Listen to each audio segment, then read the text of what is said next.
Assalamualaikum warahmatullahi wabarakatuh. Selamat datang di podcast Sobat Laksa.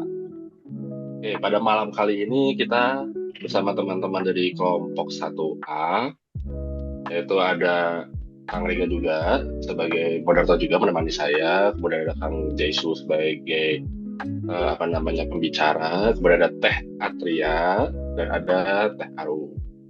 Oke, di sini kita akan berdiskusi dengan format podcast, di mana diskusi ini kita akan melakukan pembahasan mengenai Smart ASN untuk Smart Governance di Provinsi Jawa Barat.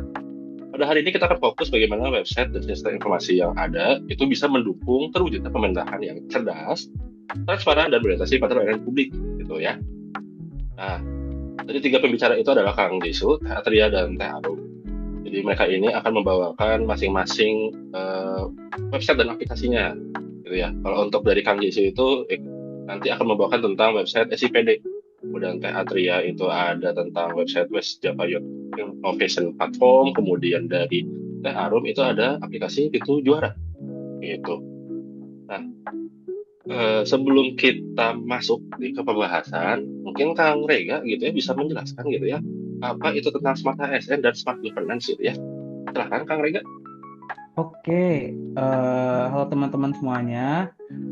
Terkait Halo. smart, ya terkait smart ASN sendiri, jadi ini adalah salah satu konsep yang merujuk pada agar ASN ini tuh memiliki sebuah kompetensi yang tinggi dalam pemanfaatan teknologi informasi, kemudian tentunya juga dengan komunikasi ya, untuk meningkatkan efektivitas, efisiensi dalam pelayanan publik seperti itu.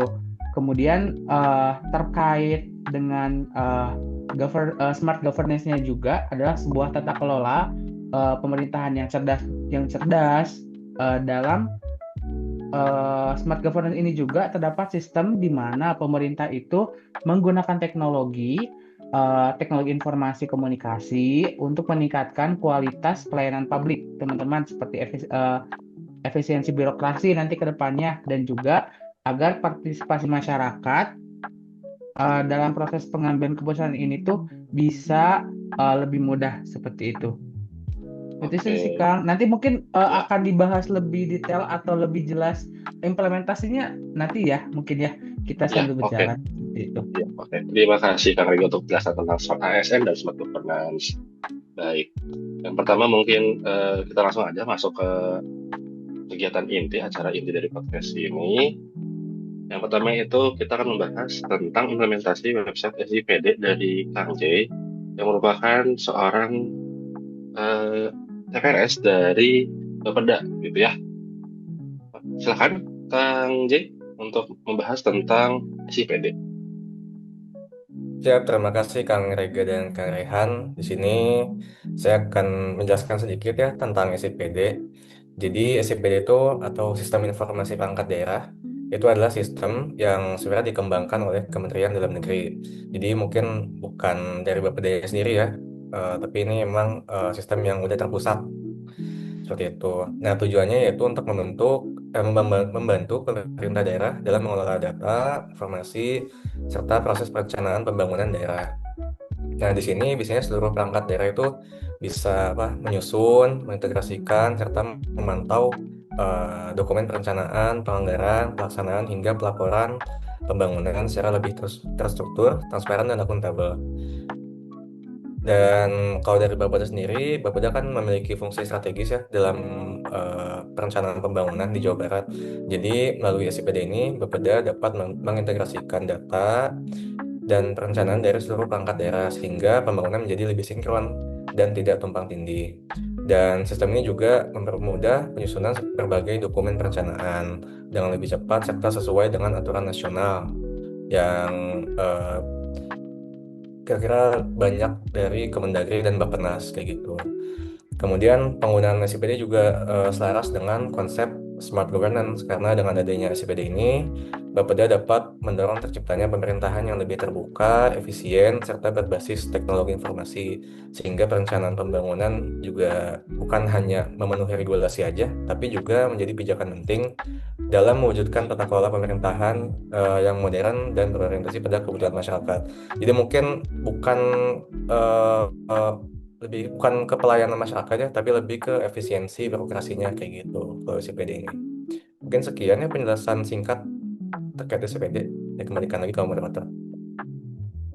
Oke, terima kasih Kang J untuk paparannya tentang implementasi dari website SIPD yang berada di Bapeda ya. Oke, jadi tadi yang sudah dijelaskan oleh Kang J itu SIPD itu merupakan alat ya, sebuah wadah alat tentang bagaimana Bapeda mengelola birokrasinya untuk lebih transparan, efisien, dan modern. Kemudian untuk memudahkan merancang pembangunan yang tidak hanya sesuai aturan, tapi juga benar melayani kebutuhan Bapeda itu sendiri. Kemudian eh, itu saja mungkin ya untuk singkatnya tadi untuk penjelasan dari Kandi. Mungkin kita bisa lanjut ke pembicara yang kedua, ada Teh Atria akan membahas tentang website West Java Youth Innovation Platform. Oke, silahkan Teh Atria untuk penjelasannya. Oke, makasih Kang Rehan. Mungkin di sini saya akan memaparkan mengenai bagaimana implementasi dari website West Java Youth Innovation Platform, yang dimana website ini itu adalah website untuk sebagai media bagi para pemuda di Jawa Barat untuk pengembangan skill, kemudian untuk keterampilan, dan juga ruang untuk berinovasi. Di platform ini, para pemuda itu tidak hanya dapat mengikuti berbagai acara pelatihan, workshop, ataupun kompetisi yang ada di sana ya, tapi juga mereka punya kesempatan buat bergabung dengan komunitas kepemudaan yang ada, kemudian juga membangun jejaring dengan sesama inovator juga, dan juga kalau misalnya di website ini ada berita dan juga data kepemudaan yang update gitu, jadi mereka dapat mengakses secara cepat dan juga mudah. Informasinya itu tersaji memang di websitenya secara digital, jadi memungkinkan para pemuda juga untuk dapat terus terhubung dan juga tanpa terbatas oleh jarak dan waktu ya, kalau misalnya lewat website gitu. Selain itu, platform ini juga atau website ini juga menghadirkan layanan yang terintegrasi. Jadi bukan cuma tadi sekedar hanya sebagai pusat informasi, tapi berperan sebagai katalisator juga atas pengembangan kreativitas, kemudian juga kolaborasi antar lintas sektor khususnya dengan organisasi kepemudaan gitu ya. Jadinya dengan adanya website seperti ini merupakan wadah bagi pemuda di Jawa Barat dan diharapkan itu dapat lebih inovatif lagi, kemudian berdaya saing dan siap menghadapi tantangan nantinya di masa depan, baik di tingkat lokal ataupun nasional maupun global. Mungkin itu penjelasan terkait dengan website West Java Youth Innovation Platform ya, Kang Rehan. Oke, Teh Atria ya yang udah ngejelasin terkait website West Java Youth Innovation Platform.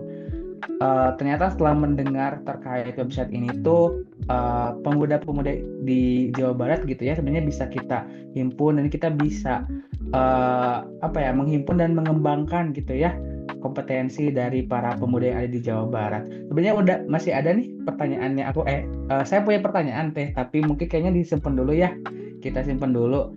Kita lanjut dulu nih ke Teh Arum yang akan memaparkan tentang implementasi aplikasi Pintu Juara. Mangga Teh Arum, disilakan.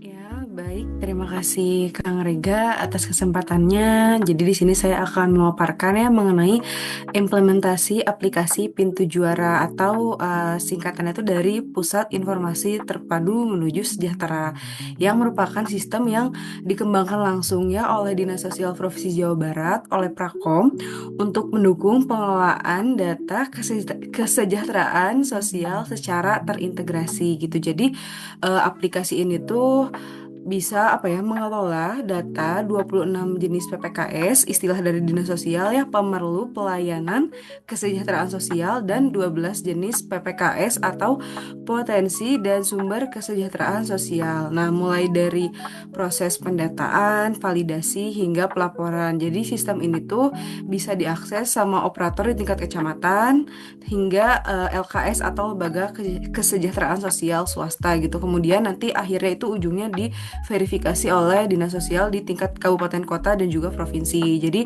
untuk kehadiran aplikasi Pintu Juara ini tuh memberikan sejumlah manfaat ya, karena pertama data penerima layanan sosial itu jadi lebih akurat, karena kan memang ya di Dinsos itu banyak sekali penerima manfaat dari anak bayi yang terlantar sampai lansia terlantar gitu, sehingga ini tuh bisa mencegah terjadinya duplikasi penerima bantuan gitu. Terus kedua, proses pelayanannya juga jadi lebih efisien dan transparan, karena masyarakat itu dapat memantau status validasinya secara langsung gitu, udah sampai mana nih orang yang bersangkutan itu. Terus ketiga juga, aplikasi ini mendukung pengambilan kebijakan berbasis bukti atau evidence based policy, di mana keputusan pemerintah itu nggak bergantung lagi di laporan manual ya sekarang tuh, jadi sudah menggunakan data real time lah gitu yang sudah tervalidasi oleh Dinas Sosial dari kabupaten kota dan provinsi, seperti itu.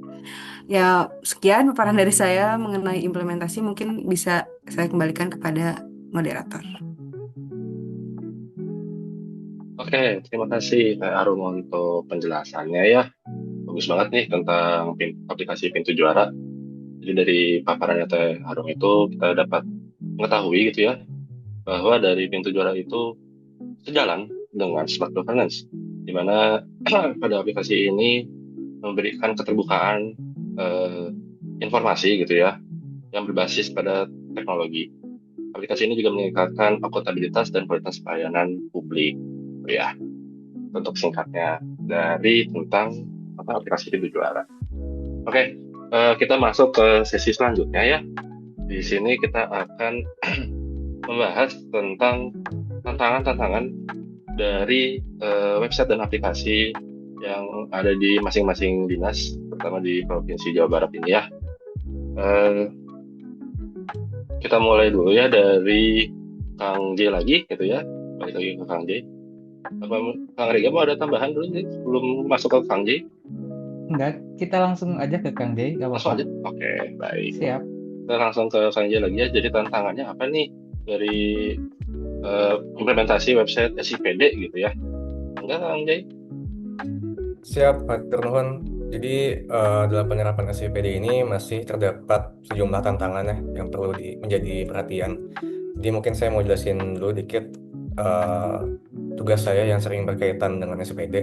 Jadi kalau di BPD itu kita bermitra dengan seluruh perangkat daerah di lingkungan Pemprov Jabar. Nah, untuk mendukung hal tersebut biasanya di bidang itu kami membagi tugas gitu ya. Jadi satu orang menjadi supervisor bagi satu mitra perangkat daerah atau biasa kita sebut pemegang sektor. Nah, SCPD ini biasanya digunakan oleh pemegang sektor itu saat ada perubahan indikator kinerja dan saat ada pergeseran dan perubahan anggaran. Nah, ketika dilakukan pergeseran dan perubahan anggaran ini biasanya ada tim namanya tim anggaran perangkat daerah. Itu mereka yang memusyawarahkan alokasi-alokasi anggaran di Pemprov. Nah, biasanya mereka tuh merilis pagu indikatif yang harus disesuaikan di SIPD oleh perangkat daerah. Nah, perangkat daerah ini ketika ingin menyesuaikan anggaran, mereka harus mendapat persetujuan dari pemegang sektor di Bapeda serta di BPKAD. Dalam hal ini, pemegang sektor harus bisa mengidentifikasi dan memilah subkegiatan apa saja yang harus dibuka dan harus dikunci, seperti itu. Dan seringkali sebenarnya pergeseran dan perubahan anggaran ini mendadak pemberitahuannya, seperti itu. Dan biasanya SIPD ini hanya dibuka dalam waktu yang singkat, biasanya hanya dalam kurang dari 12 jam, seperti itu. Jadi pemberitahuannya mendadak, tapi waktu kita untuk mengubah anggaran itu sangat singkat. Kemudian prosesnya juga panjang ya, jadi Bapeda harus buka kegiatan dulu, BPKAD buka juga, nanti baru perangkat daerahnya yang baru bisa menyesuaikan. Jadi prosesnya cukup panjang, waktunya sempit, dan dalam waktu yang bersamaan itu semua perangkat daerah harus bisa mengakses, sehingga seringkali servernya itu down, seperti itu. Jadi mungkin itu sih tantangannya. Mangga, saya kembalikan lagi ke Oke. moderator. Kalau setelah kita mendengar nih tentang hambatan ya gitu, Mas Rehan, berarti kan sebenarnya ini tuh salah satu platform yang cukup krusial ya, apalagi Iya, benar. ini di Bapeda seperti itu. Apalagi Bapeda sendiri juga atau SIPD itu kan di sini tuh membantu meningkatkan transparansi, akuntabilitas gitu ya pada seluruh proses data gitu ya, biar pembangunan di daerah tuh benar-benar sesuai dengan kebutuhan masyarakat. Namun sayangnya ternyata regulasi atau kebijakannya ternyata terkadang informasinya dadakan Iya, benar banget. dan juga adanya keterbatasan waktu seperti itu. Oh iya, Kang J, tadi saya izin menanya nih, kira-kira kalau untuk waktu pengisiannya tuh ini kan dari kementerian ya, seperti itu untuk websitenya. Ini tuh kira-kira pengisiannya itu apakah dilakukan secara serentak gitu ya? Seluruh Indonesia, apakah bagaimana sih sistemnya seperti itu? Sebenarnya kalau pembukaan SIPD itu biasanya setiap satu instansi sih. Misalnya kalau dalam hal ini pemerintah Provinsi Jawa Barat. Jadi tidak serentak langsung se Indonesia, tapi memang di pemerintah Provinsi Jawa Barat itu kan cukup banyak juga ya perangkat daerahnya, bisa sampai 40, sekitar 40 perangkat daerah. Begitu. Jadi tetap walaupun tidak serentak se Indonesia, tapi tetap kapasitas servernya itu tidak bisa menampung jumlah perangkat daerah yang mengakses dalam waktu yang bersamaan seperti itu. Oke, berarti terkait root cause atau akar permasalahannya sepertinya untuk SIPD ini udah jelas mengerucut gitu ya, Akang Tete di sini. Mungkin Ya, sebelum kita diskusi terkait solusi, mungkin kita coba ngobrol dulu nih sama Teh Atria terkait mungkin tantangan apa aja nih dari implementasi website yang Teteh tadi jelaskan seperti itu. Mangga Teh. Oke, terima kasih Kang Rega. Mungkin tantangan untuk implementasi dari website West Java Youth Innovation ini tuh adanya gap digital kali ya, karena kan jumlah pemuda di Jawa Barat ini kurang lebih ada 11 juta. Sedangkan yang menggunakan platform ini tuh hanya 8.000. Jadi mungkin untuk di wilayah perkotaan sih mungkin bisa apa ya, mereka bisa mengakses gitu ya. Tapi untuk pemuda yang berada di wilayah kabupaten atau kota mungkin belum terinformasi dan juga belum ada ya keterbatasan akses mungkin ya.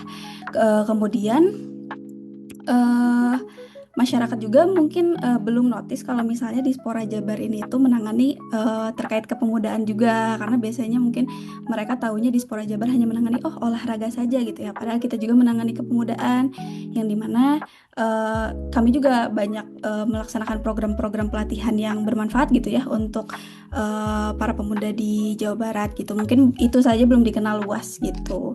Kemudian mungkin yang kedua yaitu belum terintegrasi dengan dinas ataupun dengan kabupaten atau kota gitu, dengan pemerintah daerah lainnya. Mungkin itu karena belum ada kegiatan kepemudaan dari kabupaten atau kota yang terintegrasi dengan platform ini, Kang.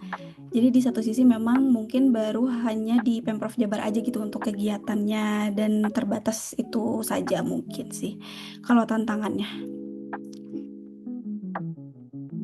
Oke, terima kasih Teh Atria ya untuk penjelasannya ya, paparan terkait tentang tantangan pada website West Java Youth Innovation Platform ini ya. Eh, Banyak banget ya tantangannya ya, tadi ada yang tidak semua pemuda dari 11 juta ya gitu ya, 1 juta tadi itu cuma ada 8.000 doang yang bisa mengakses gitu. Kemudian ada permasalahan lainnya yaitu adanya kurang promosi gitu ya. Jadi itu tadi berkaitan sama jumlah yang bisa didapat. Kemudian ada permasalahan integrasi pada data antar dinas, antar berbagai pihak gitu ya. Mungkin bisa kita lanjut terlebih dahulu untuk Arum untuk permasalahan yang ada pada aplikasi Pintu Juara. Iya, baik. Kalau misalnya untuk permasalahan di Pintu Juara sendiri ini, memang tantangan terbesarnya itu di literasi digital ya, bagi operatornya gitu, di kecamatan maupun di LKS swasta. Karena masih ada sebagian yang belum terlalu melek teknologi ya, belum terbiasa dengan sistem online. Selain itu juga karena kita ini fokusnya kepada penerima manfaat yang biasanya itu ada di pelosok gitu ya, di pedesaan. Nah, memang internet juga menjadi kendala karena kan aplikasi itu butuh internet ya, seperti itu. Lalu keamanan dan privacy datanya juga jadi tantangan karena kita tuh memuat data sensitif ya. Di situ ada NIK, ada kakak, ada alamat, ada status penerima bantuan. Karena itu cukup jadi isu keamanan data yang penting gitu, karena ada resiko kebocoran data lah ya, atau penyalahgunaan data yang harus diantisipasi gitu dan diproteksi juga. Terus untuk Pintu Juara ini tuh masih berdiri sendiri karena memang buatan Dinsos, baru di 2023 gitu ya, belum sepenuhnya terhubung dengan sistem lain seperti DTKS-nya, Kemensos dan lain-lain gitu. Jadi masih berdiri sendiri, jadi takutnya masih ada interkoneksi dengan aplikasi lain, seperti itu sih. Oke. Wah, ternyata setiap website memiliki problemnya masing-masing gitu ya, Akang Teteh semuanya. Mungkin setelah kita mendengarkan terkait permasalahannya, mungkin kita coba diskusi mengenai solusi kali ya. Dan kita hubungkan dengan Smart ASN dan Smart Governance yang sebelumnya kita pelajari. Kalau dari aku sendiri nih terkait yang Teh Arum, terkait yang Pintu Juara itu salah satunya kalau kata saya kan tadi problemnya katanya banyak yang kayak kurang melek gitu ya akan teknologi. Nah mungkin itu ya ini cukup berat sih, tapi bisa diawali dengan eh, mungkin infrastruktur internet gitu ya di daerah pinggiran-pinggiran gitu. Jadi kita menyediakan gitu ya, setidaknya mungkin ada satu, dua, atau nanti ke depannya si website ini tuh bisa mudah diakses lewat handphone kah, atau fitur-fiturnya disederhanakan seperti itu. Dan tentunya juga harus adanya pelatihan literasi digital sih kalau menurut saya kepada setiap operator, dan adanya juga monitoring secara berkala seperti itu. Dan mungkin akan lebih bagus lagi jika Pintu Juara ini bisa terintegrasi nih Teh ke sistem kesejahteraan sosial di nasional gitu. Nah, itu kan bakal lebih mantep lagi ya. Jadi bisa lebih termonitoring juga sama pihak nasional. Oke, kalau dari Kang Rehan gimana nih? Atau yang lainnya apakah ada masukan-masukan? Tadi kalau misalnya aku dengar ya dari Kang J, terus ada dari Teatri sama Teh Arum, itu apa namanya, solusi-solusinya tuh kita satukan gitu ya, kayak terkait informasi-informasi ini, terutama kekurangan informasi gitu ya, informasi yang terlambat. Terus tadi apa kata Kang Rega juga, informasinya itu tidak bisa tersebar gitu. Itu kita harus biasanya apa ya, kita harus memberikan penyuluhan gitu ya kepada masyarakat gitu, dari apa namanya, permasalahan yang ada kayak gitu. Sesama ASN pun kita juga harus ada sosialisasi gitu. Kalau untuk solusi dari Kang J sendiri atau Teatria mungkin? Ya nih mungkin dari yang sebagai pemegang websitenya kali pengennya kayak gini nih gitu ya. Gimana nih Kang atau Teh? Oh iya boleh ya. Boleh, Kang Ji dulu. Oh, saya dulu boleh. Oke.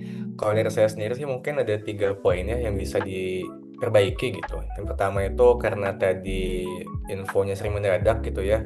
Jadi mungkin pemberitahuannya bisa diumumkan jauh-jauh hari supaya kita juga bisa persiapan saat membuka websitenya. Terus yang kedua mungkin bisa juga ditingkatkan kapasitas servernya ya. Jadi supaya nanti kita juga bisa lebih mudah gitu untuk proses perubahan anggaran di websitenya. Atau mungkin yang ketiga bisa juga diterapkan sistem antrian atau batch processing kayak gitu. Jadi mungkin nanti dijadwalkan di jam segini, di jam 7 sampai jam 8 itu perangkat daerah mana, terus dilanjutkan perangkat daerah yang lain. Seperti itu sih mungkin ya sarannya. Kalau Oke, dari mantap. saya mungkin Kang, karena tadi masyarakat belum ngeh gitu ya dan belum notice bahwa kami memegang dan fokus juga tentang kepemudaan, mungkin sosialisasi sih Kang yang masif, tapi juga kolaborasi dengan sekolah ataupun kampus maupun komunitas pemuda gitu. Jadi para pemuda juga lebih melek gitu ya terhadap platform ini untuk apa ya, untuk pemanfaatan nanti ke depannya juga. Kemudian juga untuk integrasi data itu paling bangun database atau connection system gitu dengan dinas terkait ataupun dengan kabupaten atau kota gitu, dan juga pastinya harus apa ya, kolaboratif sih itu intinya kalau misalnya untuk di poin yang ini gitu, karena berhubungan dengan integrasi data juga. Itu mungkin Kang dari aku. Oke, mantap sekali ya Teh. Kang dan Teh di sini juga kalau setelah aku dengar-dengar juga nih, berarti kan kalau kita hubungkan dengan antara Smart ASN dan Smart Governance ini kan, kalau Smart ASN sendiri tuh berarti kita sebagai ASN harus kompeten, profesional, melek teknologi dan inovatif.